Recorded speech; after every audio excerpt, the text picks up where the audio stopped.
Time for WDAM 7 Sports. Welcome into sports. I'm Justin Velasquez. The Golden Eagles find themselves in a familiar spot today. Win 2 games and you have a chance to play for a spot in the Super Regionals tomorrow.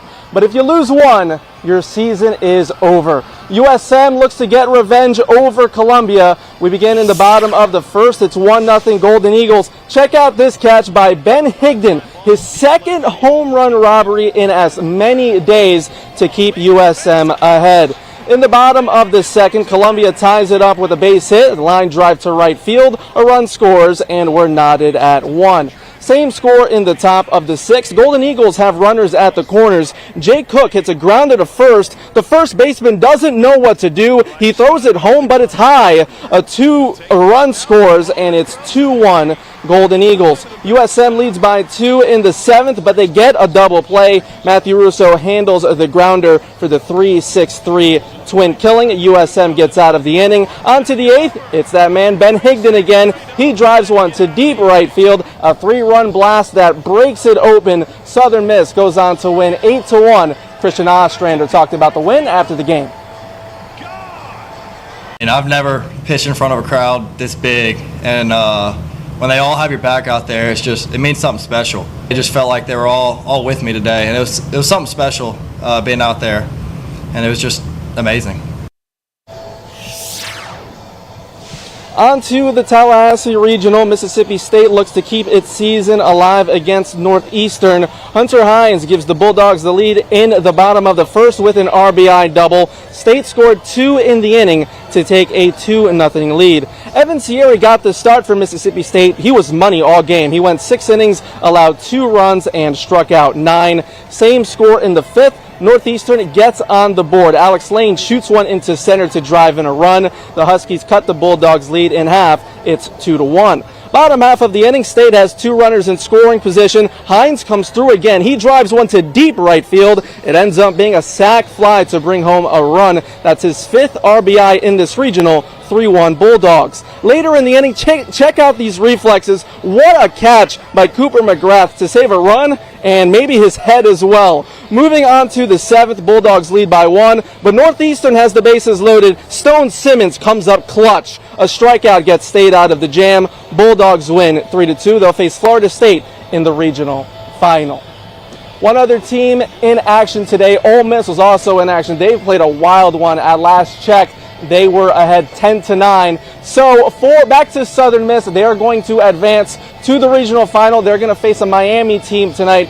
First pitch is set for 6:36. If Southern Miss wins, it's a winner-take-all game tomorrow. The winner moves on to the Super Regionals. If Miami wins, that is it. Southern Miss's season is over. Now, I'll throw it over to Weber.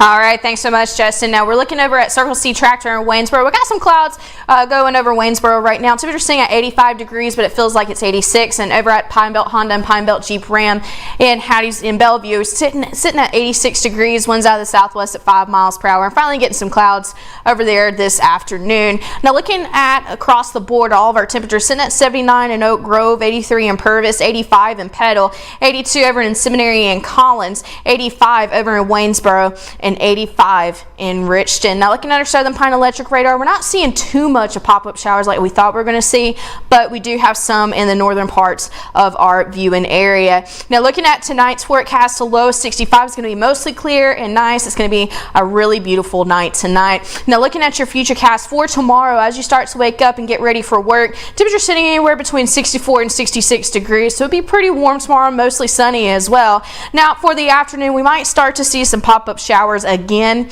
88 as your high across the board as well. Now looking at your future cast, this is what we're kind of seeing. We might see some pop-up showers later on tonight, but I don't think that's really going to happen as we'll lose some of that daytime heating. But as we fast forward to tomorrow, you start to see some around 2:30 p.m. and lasting throughout most of the afternoon and into the evening hours. Now for your muggy meter for the next 5 days, unfortunately we're going to be sitting in a little sticky pattern for the next couple of days, so it won't be too bad.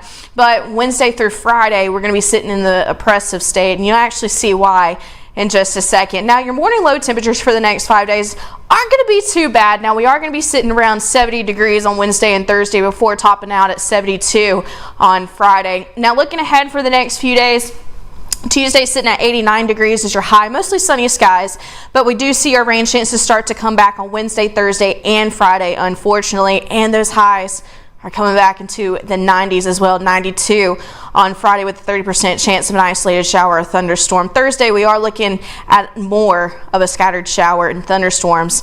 Wednesday, not too bad, but again, I think most of our rain chances we're going to see is on Thursday. And unfortunately for next weekend as well, we're keeping a 40% chance of a scattered shower or thunderstorm as well. Check out that high on Saturday. It's going to be 93 degrees, 92 on Sunday. And as well, your morning low temperatures, once they reach the 70s, they're pretty much just going to stay in the 70s, and actually will be going up to about 72 and then topping out at 73 degrees overnight on Saturday evening. That's a look at your 7-day forecast here in the Pine Belt. That's what you can expect for your work week.